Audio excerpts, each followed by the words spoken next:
Good evening, everyone. I hope you had a great day, and we're going to just wait for a few minutes for everybody to join in.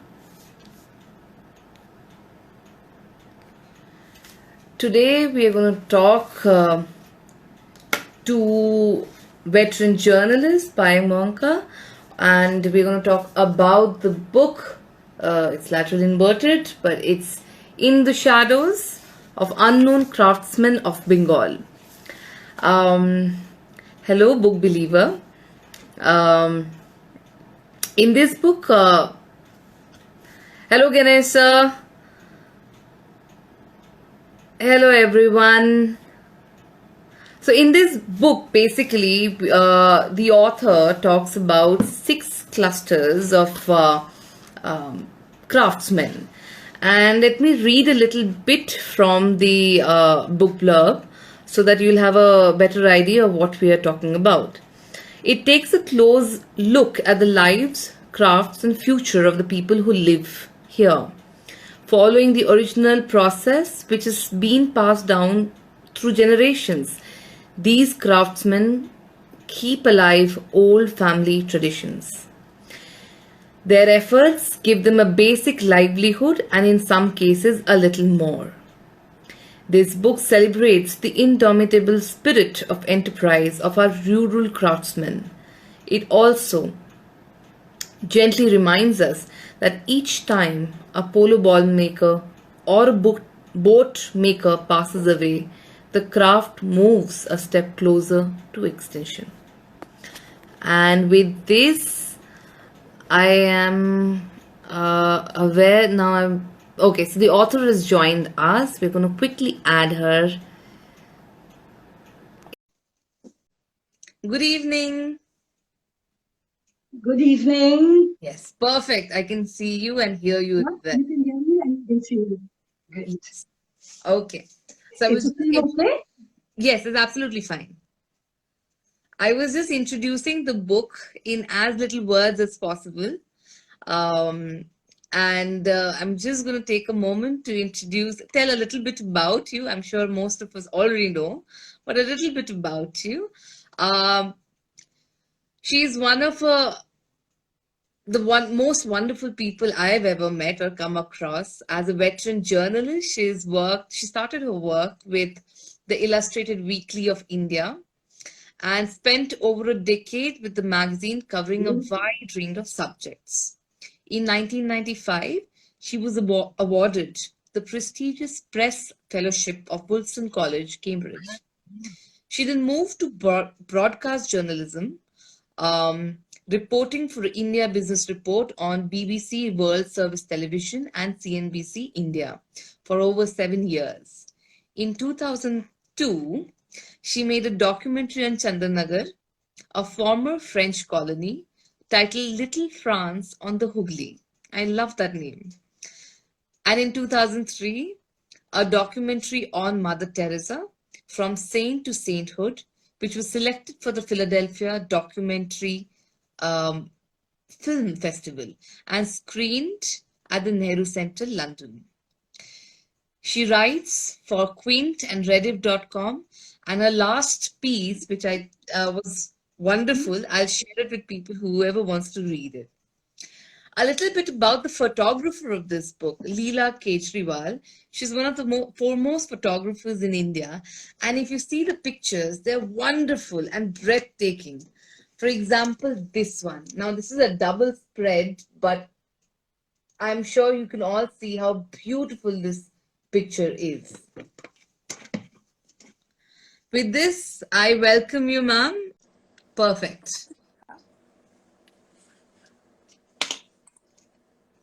So Jaya says she loved going through the books. I'm sure she already knows what's there. But we still want to do it for a lot of more people. And Jaya, if you have questions, please ask. So first of all, a very warm welcome to you. It's 8 o'clock and on Wednesday, and most of us are back at our homes now. I'm sure everybody's having a long day.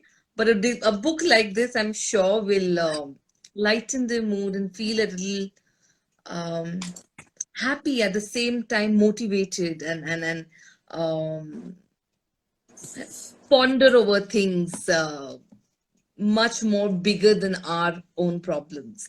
So I think this is a beautiful book. And when I was going through it again last night, I felt a bit of I felt a bit of that happiness in me in learning about these stories all over again.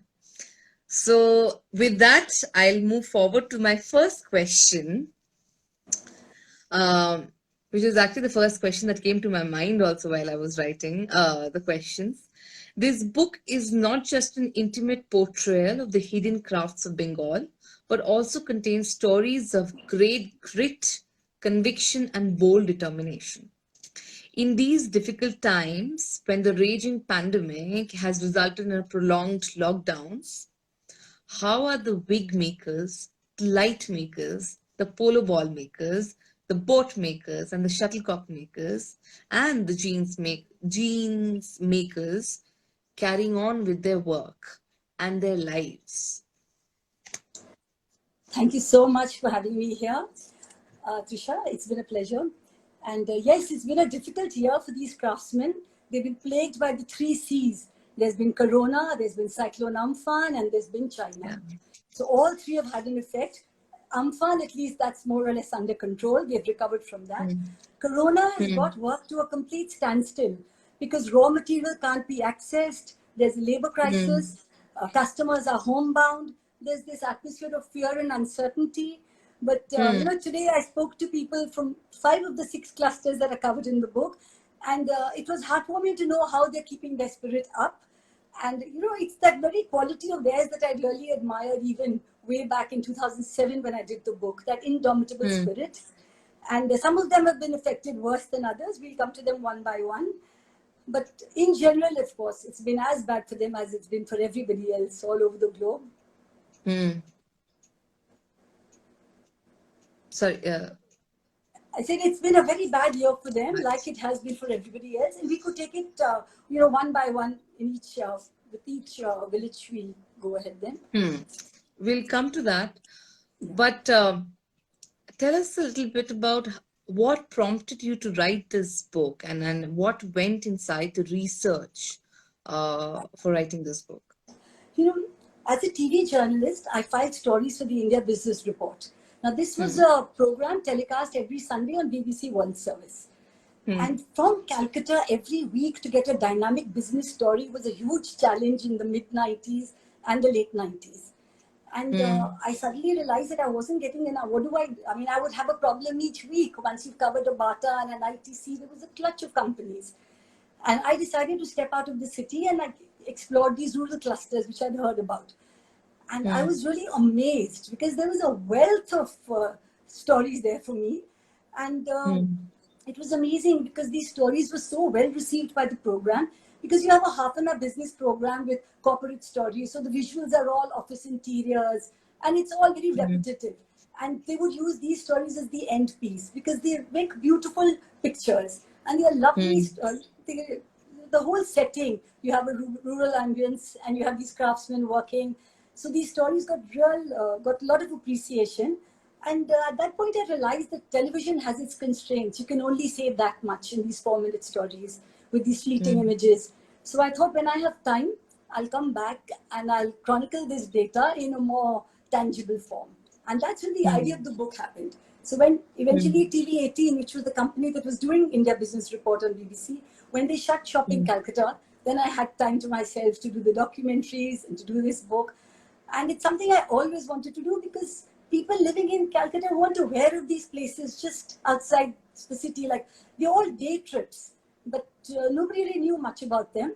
And Leena Kejriwal's evocative photographs really brought the world of the craftsman alive. So, and the Yeah. way Niyogi Books produced it, I must say, excellent production quality. Though it's in its third reprint. It's not even the first. This is the third reprint, and thank you for giving us this opportunity. But most importantly, it's quite heartening to know that you're still in touch with them. Now, the thing is that this book is full of beautiful anecdotes. You've actually uh, weaved the entire thing so beautifully through anecdotes and sensitive portrayals of these craftsmen, their requirements, their needs, their desires, their aspirations, that I was almost overwhelmed. But there was one person in that entire book which who really touched my heart, and that was Sridhar's story and the industry, how he started the entire industry of light makers. We call them tuni lights and everything. We see it all across the city, even in Delhi, in CR Park. We see all those lights during Durga Puja and things like that. But would you like to tell us all the story of that journey? Yeah, he's quite an iconic figure there in Chandanagar. And yes, as a little child, he was constantly like, he was fascinated by a torch. And his parents could quite understand, but that was his most Hmm. favorite toy, the torch. And as a 12-year-old in school, he volunteered to illuminate an idol of Ma Saraswati, the goddess of learning. Hmm. And he used these wires, he used these lights, so it was red, blue, yellow, and the effect was outstanding. His teachers were so impressed. He got a big hug from them. His friends danced in delight. And that was the first time that this inherent skill of his received recognition. And a little asked him to do some tableau for him with heroes from Uh-oh. Bengal, Rabindranath Tagore, Swami Vivekanand. He did a great job. And then, fame. Then, when he wanted to take this up as a career, as a profession, Hmm. his parents were Hmm. really upset because they couldn't understand this obsession with wires and electric bulbs. So they put their foot down. And he Hmm. actually ran away from home as a 17-year-old. And he and a friend set up a roadside electrical shop. And another Hmm. friend had done his electrical engineering, and he sort of helped them to hone their skills and taught them the fine nuances. And it's incredible how his journey began from there. And his fame spread to Calcutta. He started getting big orders. And then slowly he set up the ST Electrical Company. And here he was employing 200 craftspeople. He had his Hmm. own workshop. And Hmm. with the passage of years, he got invited. He's taken part in the London Festival and the Festival of India in Moscow. And when Amartya Sen got the Nobel Prize, he was asked to make a memento for him. And he's been like the inspiration for that entire township because hundreds of others joined this and set up illumination companies. So within a 3 square kilometer radius, you'll see 200 companies functioning, and it's all because of one gentleman, Sridhar Das, and his passion for lights. So, in fact, it was lovely speaking to him this morning. He's a couple of years away from 80, but the fire still is pretty much burning inside. But they are facing a major problem, which we'll come to. Hmm. Okay, that will come to, but it's inspiring how he's got the entire community with himself and moved forward. I've heard in Google and other very big companies, multinational, it's called intra entrepreneurship or something like that. So I really appreciate that Yeah. motivation of doing that. It's truly inspiring.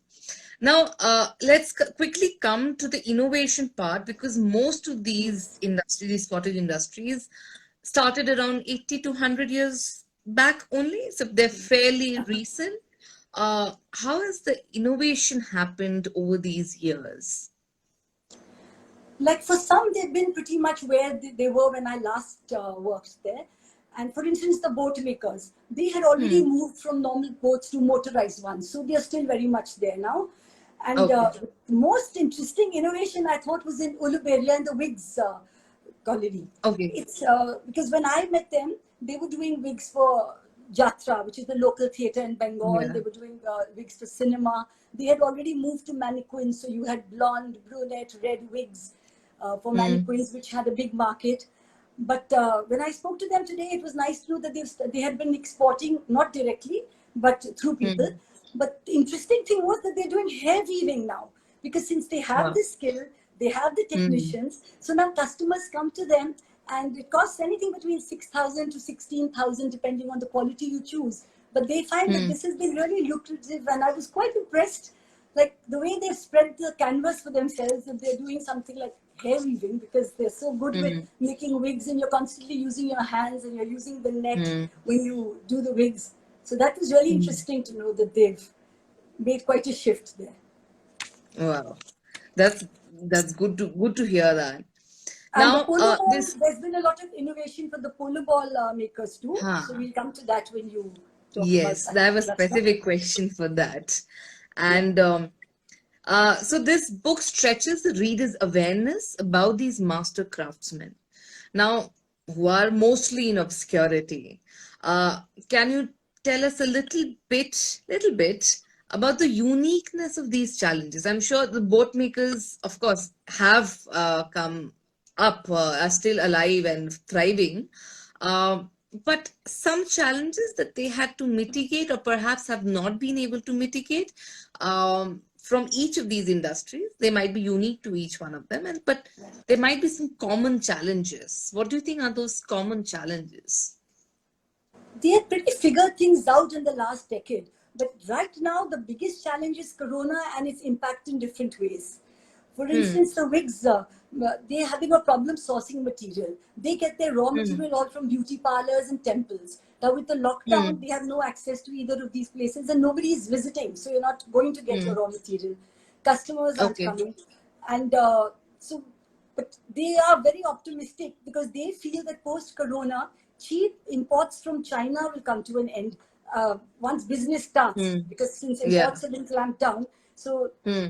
they were people won't be getting anything from China, so their Hmm. market share would probably increase. So they're really Hmm. looking forward to waiting for corona to blow over, so when business Hmm. begins again, it might be a Hmm. better climate for them, they feel. But Yeah. Chandanagar is facing a massive challenge because when I did the book, all their raw materials were sourced from India. It's all indigenous. Okay. But in the last few years, 99% of their raw materials, their bulbs, the LEDs, their circuits, their PVC paper, Hmm. everything comes from China. 99% of Okay. it. And that's going to Okay. be a real big problem for them because this year it's going to be a very low key puja. So they know there's Huh. going to be a couple of pandals, but not the way the city looks like a fairyland and it's lit up Hmm. beautifully. And at every street corner, you have these big Hmm. tableaus. So that's not going to happen. So, but they have absolutely no raw material because they've stopped producing these things locally. So when I spoke to Sridhar Das too, he was very concerned about this, and it just made me think about Atmanirbhar Bharat. I mean, you'll have to really walk the talk and help them to produce all this locally because you're not going to let them import, and which is fair enough. But you've got to help them to start producing this because they're going to face a Yeah. huge crisis. Huh. And this is the Um. same problem that the shuttlecock industry is also facing. Huh. Imports, you're not going to import shuttlecocks, but they can't source the duck feathers from Bangladesh. And if they Huh. don't have the duck feathers, they can't produce. Otherwise, they were really thriving before Corona happened. Because of the Hmm. lockdown, transport and everything's come to a grinding halt. So they don't Hmm. have access to raw material. So when I spoke Hmm. to the gentleman there, he says that things were going beautifully before Corona. They supply the maximum shuttlecocks to the whole country. So Hmm. when the government was clamping down on uh, imports, then you had to keep this in mind that how are you going to manage them? Then you make sure they get their raw material from Bangladesh and that they have labor Hmm. and they can at least produce. And that's why this Hmm. crisis that the badminton Hmm. industry is also facing. Yeah. Hmm. Yeah, yeah, I read it in the news yesterday that Yes. the players will resume their training, including academies like SAI, Pullela Gopichand, and Prakash Padukone's academy in Bangalore, and they're saying that there's going to be a shortage of shuttlecocks. One Yes. month max that's going to work, and but the thing is that now the economy is slightly slowly the logistics are opening up and things, because I can see that in books also my logistics are much better this month than what it was last month. um do you think that it's going to make a lot of difference now? Do you think if even if it's a few months of shortage, they will come back, they will They thrive could. back? They're all ready and set, but they just don't have raw material. And if they Yeah. can be given this raw material from Bangladesh, because that's where the majority of the duck feathers come from, Hmm. they are the country's largest suppliers. That Okay. Jagdalpur area in Howrah district. So Huh. it's such a shame that little more attention needed to be given there to just make sure that the supplies, at least of raw Hmm. material, are there. Yeah. But as the book is called, In the Shadows, they've Yeah. always been in the shadows, all their activities, their needs, their issues, not too much light on those. And somehow there's always a bit of apathy, I feel. And Yeah. maybe you can't blame governments. I suppose the state government, there's only that much it can do. But I think you need activists in the world of Hmm. craft to, Yeah. Yeah. sort of be the intermediary between these clusters and governments and take up Hmm. their issues with them. To begin with, this book actually gets them out of the shadows. Now it's three editions, and let me read out a little bit about what P. Chidambaram had said about this book back in 2007.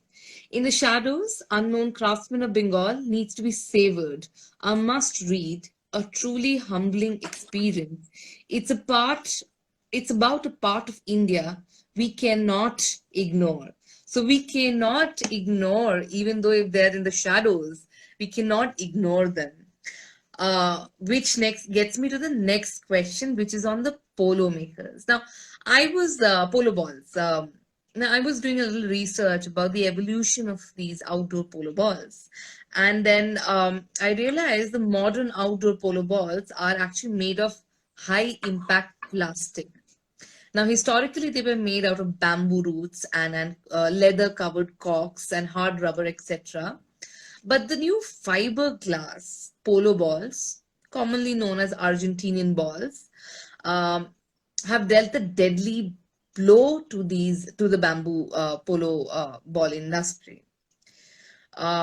Since 2007, do you think the demand for these balls have decreased? And what is their state pre-corona? We're talking about a little bit before Yes. corona, Yes. not just corona. Yeah. Yeah. In 2007, when I did this book, this was the one village that left me feeling really sad. Somehow I just felt that things were just going to disappear because most of the smaller players had already moved to Zari work, the craftsmen who Mm, want. But S.C. Bagh was the big figure in the whole industry there, and he was still holding out. But today, when I spoke to him, it was heartwarming. Apparently, he's completely stopped bamboo balls now because it's very hard to even access that, he says, because of lack of mm, labor. But what he's shifted to is hardwood balls. So when I asked him for the name, he was being very secretive because it's like a trade secret. He didn't want to tell me which tree gives you this wood. But apparently, the okay. problem with the bamboo balls used to be that they never it's not like a proper round. So that's where the problem was happening. And here they managed to master that. So he's supplying it Mm, all over the country. Whoever's playing polo is using this for practice. And what's interesting is that he's determined to start doing plastic balls too.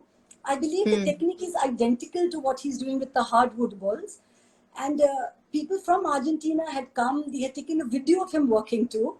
And then they mm, started doing the plastic balls. So that's why he's a bit mm, secretive about everything because he wants to get access to the chemical they use. He says, once I mm, can get that chemical from Argentina, then I can do plastic balls without an issue. He's very confident mm. of that. And meanwhile, he's supplying mallets, the polo sticks, to Okay, everybody yeah. in India.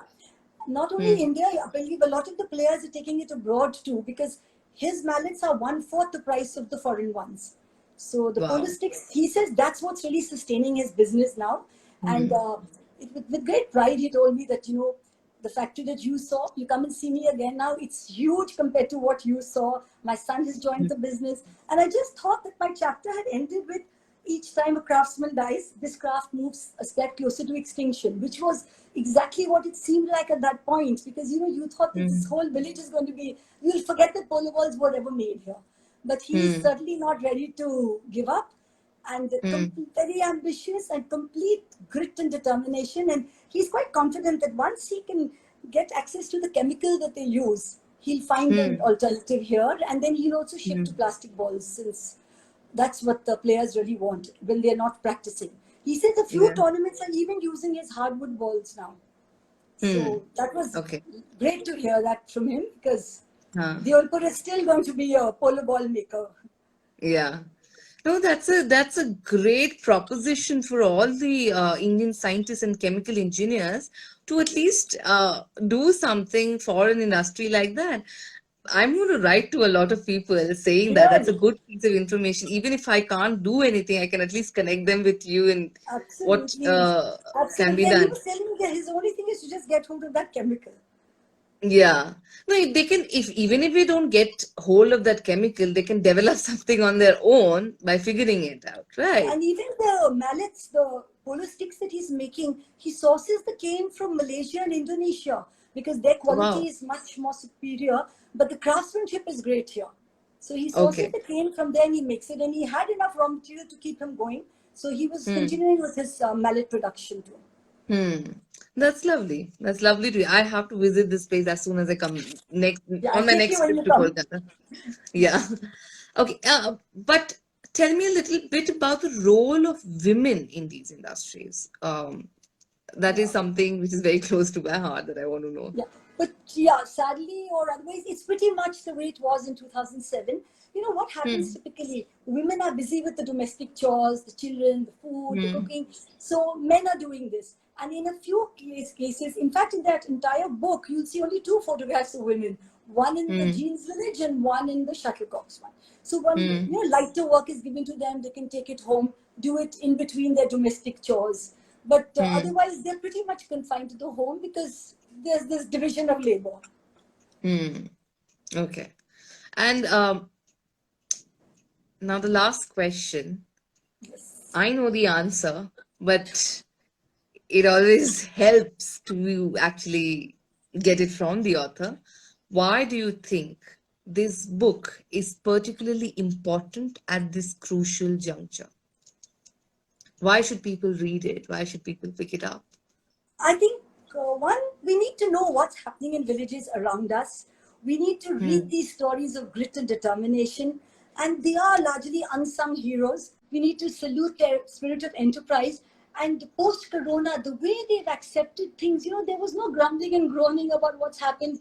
It was such that whole spirit, like, yeah, we'll deal with it and it'll get over, and we're making our plans for what we'll do after that when things Hmm. settle down. So that was heartwarming, because the one quality that I always liked about them was this native intelligence and that spirit of theirs. There's no formal training, but there's so much Yeah. to learn from them. Yeah. That instinct, no call, no school, no college can teach you that. It comes Really, naturally or through absolutely. observations. Absolutely. And I'm sure we can do after your conversation, there's so many things that we can do, very minute things we can do can help a community and help ourselves also. Uh, Absolutely. I think we should take this learning from with us and try and see what we can do and preserve another craft from dying. And thank you very much for the lovely evening. Thank I'm you so sure much. people will quickly grab this copy and then get back to us so that we can all discuss more about this book and how and then and take the entire objective or the purpose that this book has served over the years forward. We shouldn't stop at this point of time at least. Thank you very much for the lovely book Thank and a you so lovely much. evening, and Thank hope to you. see you soon, and Yes. yes, speak to you soon as well. Thank you so much.